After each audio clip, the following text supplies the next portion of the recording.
Hello, my co-highs. Hope you're all doing well. I'm your host, Tyranno Senpai, and welcome to another episode of Prehistoric Kingdom Speed Builds.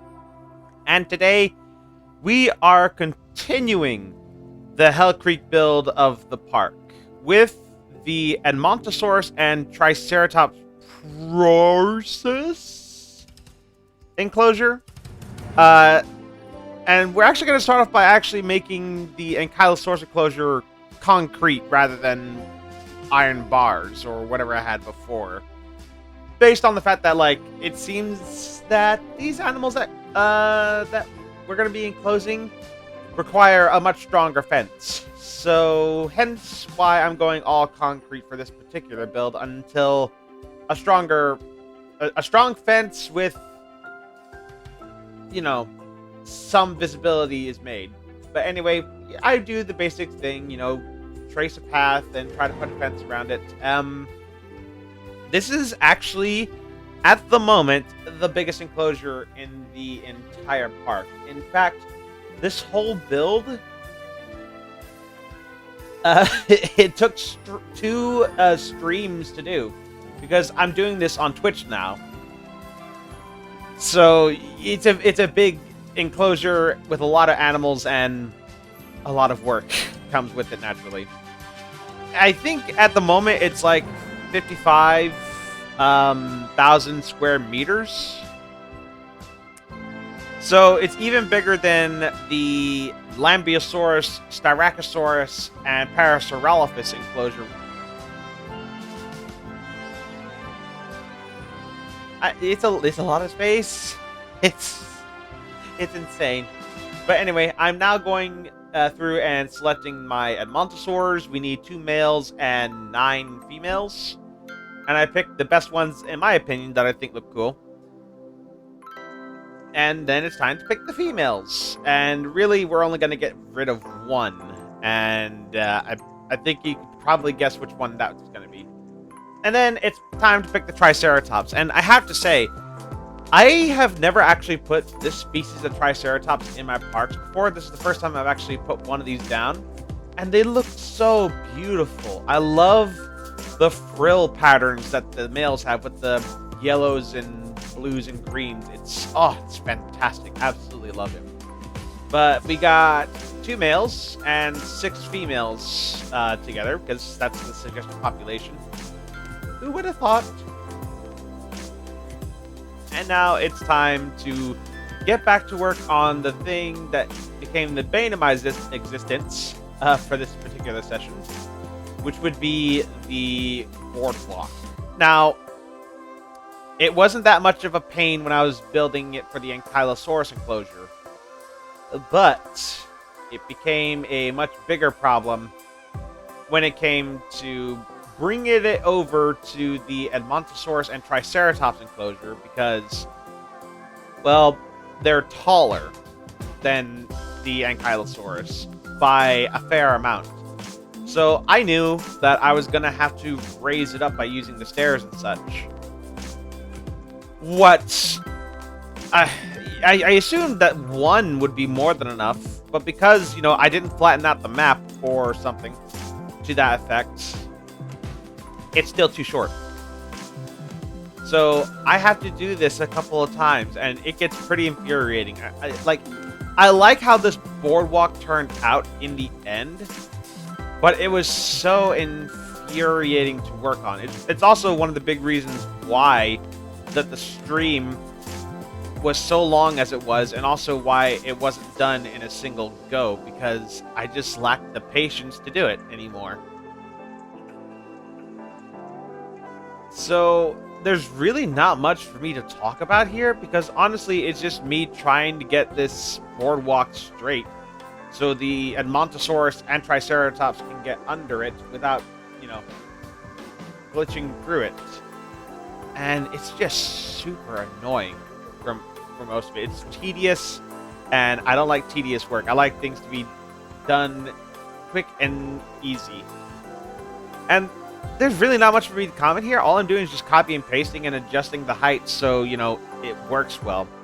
So I think I'm just gonna end the commentary here until something new comes up, like when we finish. Because, like a nerd, I didn't record me finishing the boardwalk, but I don't think anyone's gonna complain because it's basically just the same process over and over and over again. So yeah, I'm just gonna shut up for the remainder of this until we get to the next part of the build, because I can't be bothered. So I'll be back soon.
And now we get to the part where I can finally talk again.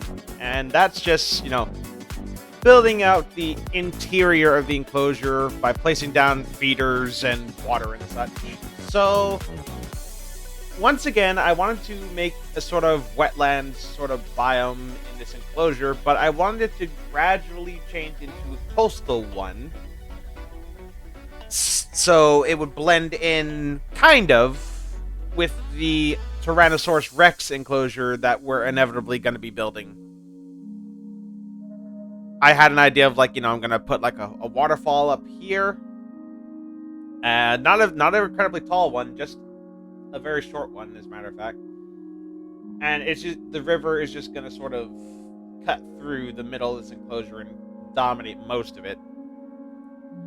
And now I'm just smoothing out the terrain, getting rid of any nasty bumps or ridges that don't really need to be there. And also, deepening water where I think it might be necessary and such. I am still having to live with the dreaded textures of water having corners and having to conceal them with reeds and cattails. But apart from that, I think it turned out alright for the most part. I also then go and get some mud, to put into the enclosure around and in the water. I mean, it made sense to me to have just mud.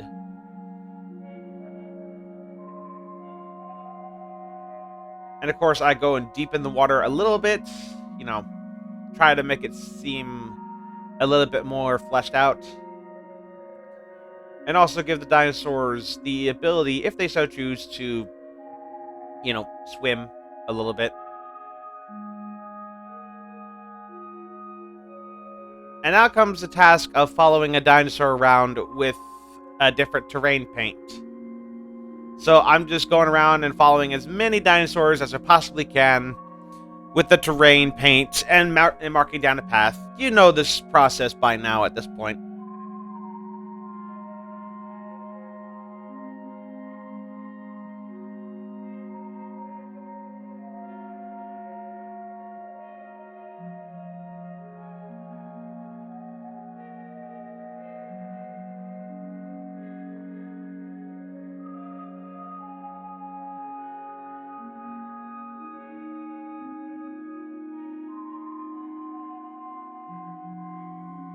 I also came to note that the dinosaurs like to congregate in that one spot, and I assume it's because that's where the feeder is. So I decided to, add more feeders and give them reasons to explore the enclosure a little bit more outside of that one spot. Adding some more mud, and then continuing my path of following the dinosaurs around and changing the terrain paint.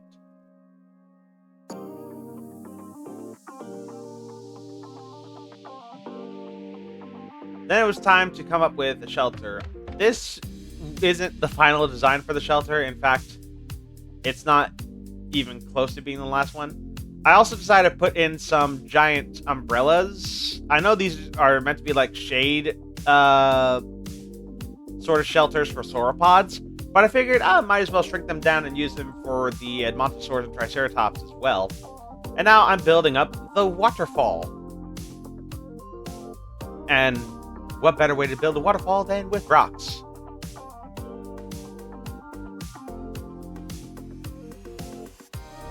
Just copy and pasting them, stretching them, shrinking them, doing whatever I think is necessary to make it feel natural.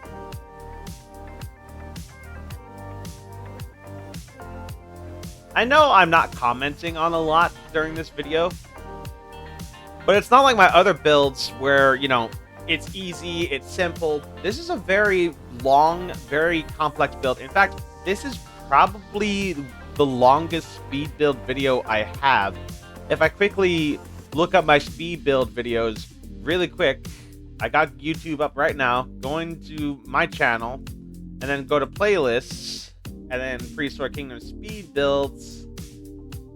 Yeah, this is the longest Well, actually, no. The Stegosaurus video is longer. But only because that's 3 different enclosures built into one. But this is the most time I've spent on one enclosure in Prehistoric Kingdom. Anyway, waterfall's now built, so now it's time to add some foliage. I did want to originally try to copy the Ankylosaurus enclosure by just adding, you know, just a bunch of horsetails and flowers and arrowroot and things like that. But at the end of it, I really didn't want to. Because, like, I was also using a scene from Prehistoric Planet as sort of a guide as to how I wanted this enclosure to be made. And there was a lack of flowers. If you know the scene I'm talking about, it's the scene from the Wetlands episode featuring the T-Rex brothers hunting the Edmontosaur herd. The opening shot of the Hell Creek Formation with the Edmontosaurus herd and the Triceratops by the river. I wanted to replicate that, and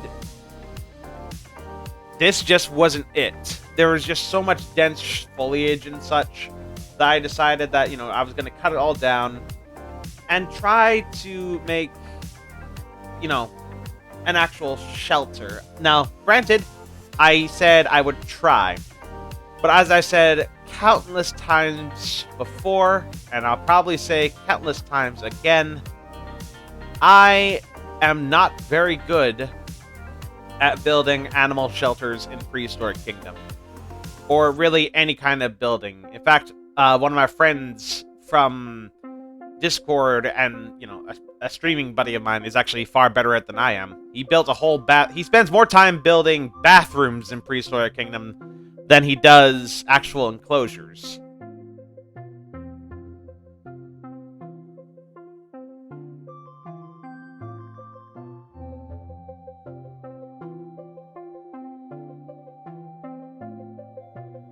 I don't get far in making this shelter before I say, you know what, forget it. I'm just not gonna do it. I'm just gonna leave it up to people who are more talented than I am. In other words, the Steam Workshop. So while my original idea was to have like an animal stable, like big enough to house, you know, the number of animals we have in this enclosure. And on paper, it sounds like a good idea, but in practice, well, for me anyway, didn't really pan out the way I wanted it to.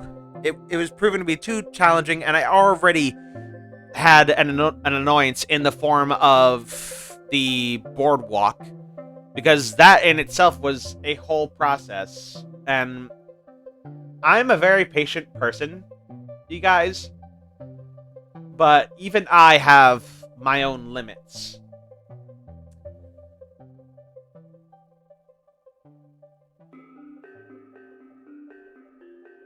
And the more complicated the structure, the more frustrated I will get. So, yeah. I mean, you can see where I was going with this. I had each stall, like, kind of separated. And then I got to the fences, and I just kind of realized that this just wasn't what I wanted to do anymore. That I just wanted to, you know, find an easy way out. And the easy way out was to find a prefab. And I found the perfect one. And I will reveal the creator of this prefab when we do the showcase. So if you want to, like, check out that modular prefab, you can. But now I'm adding some more terrain paint, coloring in where I think it's needed. Coloring in. It sounds like I'm talking about like a coloring book or something. And now it's time to add the foliage. My favorite part of this because it's just so damn easy. And I go crazy with the horsetails, I'll admit. But when you see how much foliage these dinosaurs require, you'll understand why there's so much of it. And I get that these are very forest-dwelling animals, but I would have liked some areas of this enclosure to be a lot more open than I would have liked.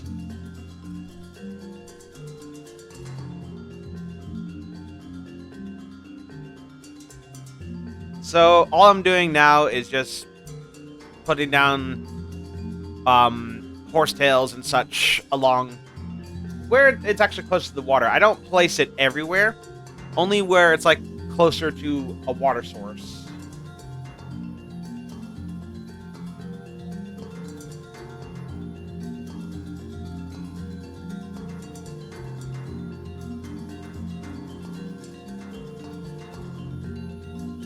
And now I'm placing down some bald cypress because, once again, cypress trees were pretty common during the Cretaceous. Well, at least in Hell Creek, as far as I know. Because, again, Hell Creek back in the day was a lot like Florida. So, once again, I tried to make it feel a little bit like, my home, where I lived for some time. And these cypress trees provided a lot of cover, or at least I thought they did, but not enough. Because, oh boy, Hadrosaurs and Ceratopsians are very demanding about their forest needs.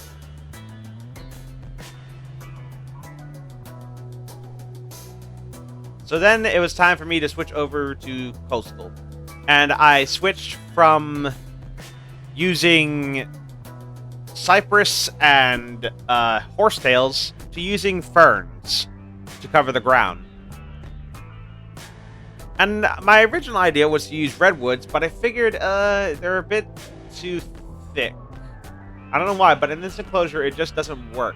So instead I'm using sequoias and pine trees, which I think provide a much better effect, I guess you could say. And I'm just filling in the blanks. I'm filling in trees, along the sides of the bridge. I'm filling in areas where grass is poking out. And it looks much nicer than it did when I initially conceived it. But now I'm just filling in the blanks. And it really makes this closure feel more full with all this vegetation in there.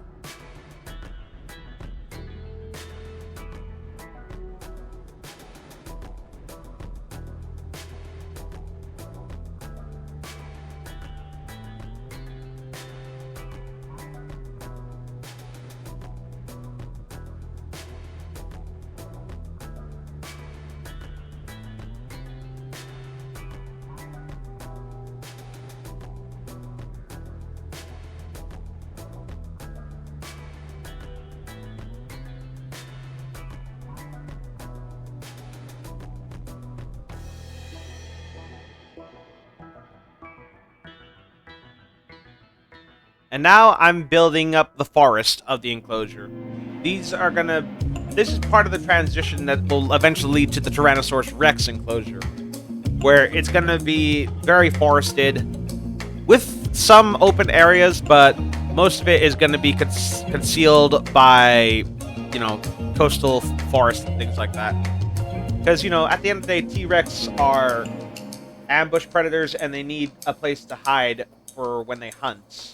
Not that live feeding enrichment is going to be a thing for carnivores. I don't know for a fact that they're going to be a thing in the game. But it would be cool to see, something like a cow or a goat be set loose into a carnivore enclosure and just watch them, hunt. Rather than just have some poor sap of a dinosaur end up in there. And now I'm adding some of these trees. I forgot what it was called, but there's only one of them. It's only one type of tree because the devs never bothered to make a second version of it. But hey, oh. And now I'm just filling in more of that terrain paint in the gaps that I can find because I'm not perfect. I can't get the foliage exactly along the path. I do have to fill in where I think it's needed.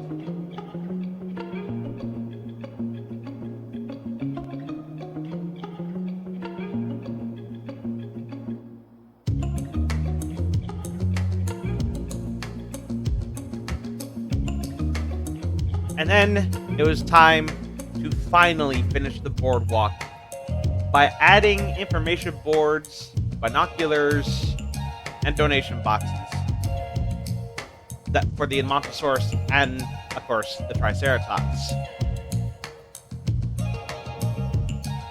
And then I had to go along the entire length of this sort of boardwalk with benches and bins and an umbrella as well to, keep guests from being hit by the sun.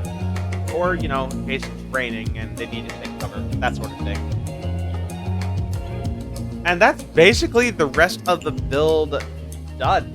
There's not much else to say. It's just me going through and copy and pasting these benches and bins and umbrellas along the entire length. So, with that said, I think this is where I'm actually going to end my commentary, because unlike my other builds, I'm actually struggling quite a bit to actually come up with some sort of commentary to make this interesting. But in all honesty, I got nothing. I'm just doing the same thing over and over and over again. And, maybe every now and again I have to adjust the benches the way they hug the curves of the boardwalk, or I have to bring them closer because for some reason they go down every time.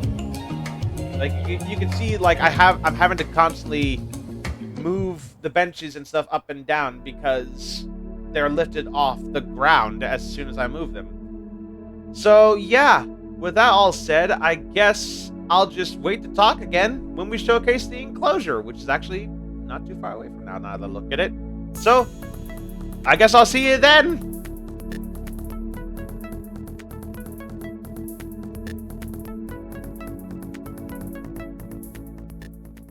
And here it is, ladies and gentlemen, the Edmontosaurus and Triceratops joint enclosure. So why don't we begin with the grand tour? So this walkway is finally done. They'd walk up here and, they'd get a chance to observe our Ankylosaurus as they lumber around in their habitat.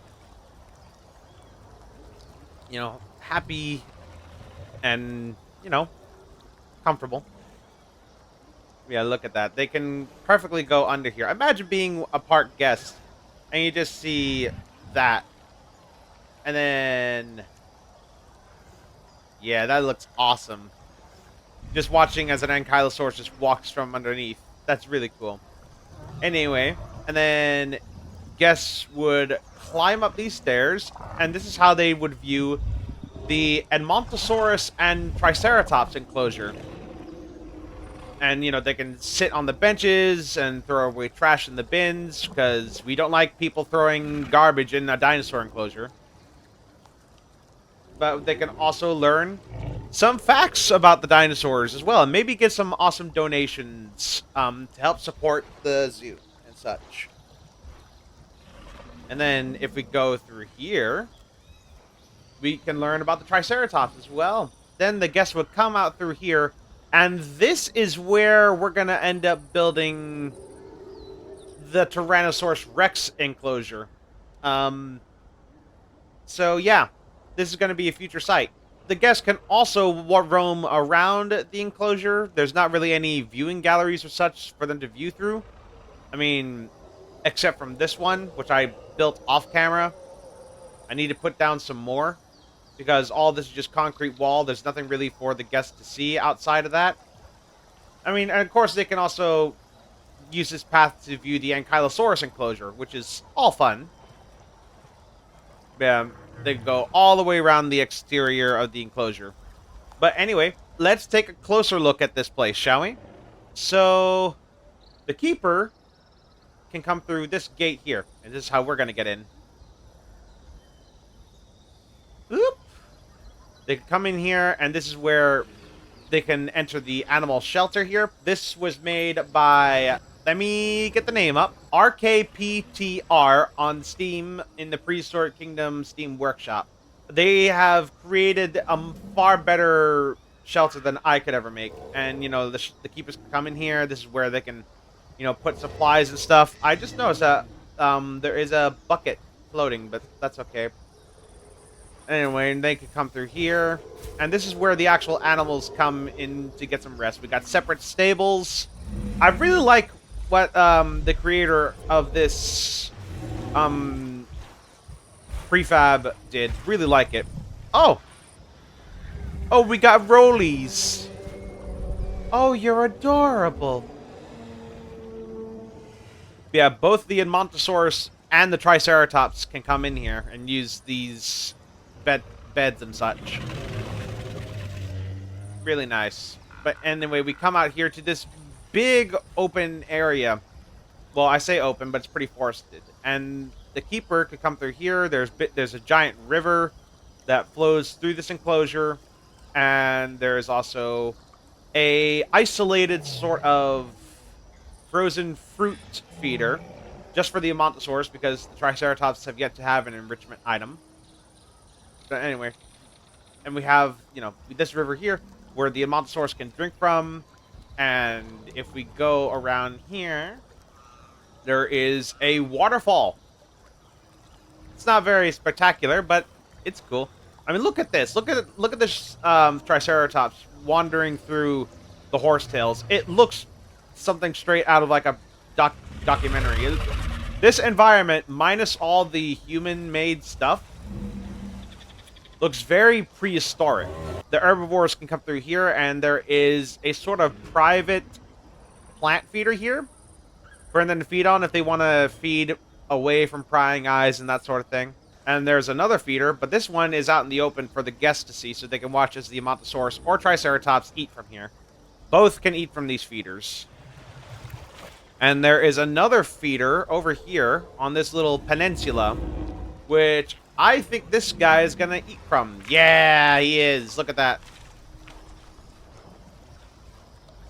He's a hungry boy. Cayuse.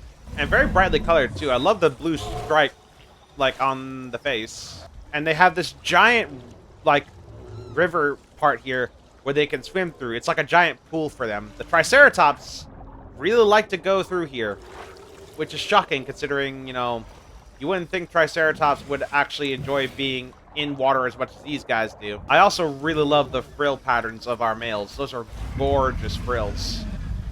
Anyway, and then we go to the other side. There is another feeder somewhere around here, I think. Oh, wait.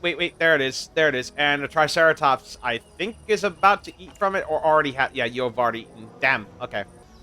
And then we have one more feeder just for the Edmontosaurs. Well, actually, no, that's a vegetable feeder, so that's basically any dinosaur. But we have one more frozen fruit platter for the Edmontosaurus to eat from. And this is another one. Another vegetable feeder for the Triceratops and Edmontosaurus to eat from. But yeah, that is the Edmontosaurus and Triceratops joint enclosure. So, what comes next? Well, it's been around, what, 13, 14 different speed builds so far? I think you guys have been patient enough. I think it's finally time. For our next build, we will be building a Tyrannosaurus Rex enclosure. And we will be putting it somewhere around this general area. It's not going to be a small enclosure. We need at least 10,000 meters squared for a T-Rex. But I'm really excited. We finally get to have some Tyrannosaurus in the park. But yeah, if you guys want access to this build of Prehistoric Kingdom, it is available in the Steam Workshop. So if you want to explore it or, you know, chill or, you know, even change it up a little bit, see if you can try to outdo me, by all means, it's available. Also, I am now actually doing these builds live on Twitch, so if you want to actually hang out with me while I'm doing these speed build videos, follow me on Twitch. We are trying to get to affiliate, so every little bit of support you can offer helps. But obviously, the next Twitch build is going to be the T-Rex enclosure. So yeah, that's going to be it for today. If you enjoyed it and you're looking forward to more Prehistoric Kingdom speed builds or dinosaur content in general, leave a like, subscribe today, hit that notification bell so you don't miss anything new. All of my links are in the link tree in the description down below. And until next time, this is Tyrannosaurus signing off. Alright then, take care now. Bye-bye then. There was a miscommunication. There was a miscommunication, so now I'm... there was a miscommunication. Miscommunication. Words are Miscommunication. hard. Yes, there. I'm having. Are you having a stroke? I just had the biggest stroke of my life. Oh no. So, want to know what I've done today? There's I kind of been forgot about. there's been a So, Jeez, dude. I realized, oh shit, I have 2 accounts that I used to use for Valorant.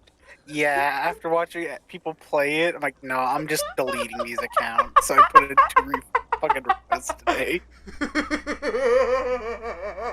Is your stroke over yet? I don't know. You tell me, Miss Kabub. Nope.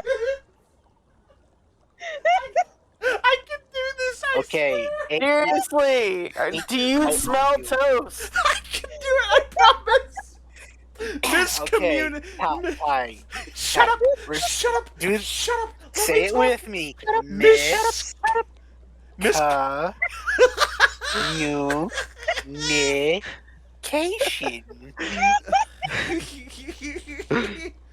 You know what? AIOU. Miscommunication. Close enough. There's been a miscommunication. There you go. So I've taken over. God damn it. That was the biggest middle finger my body ever gave me. Somebody go back to that, honestly. Communication. You know, Communication. did I kill Lorana? I think I think so. I think if you kept going, you would have started singing Scatman. Doobity-bop. Someone. Oh Oh god, y'all, please clip that.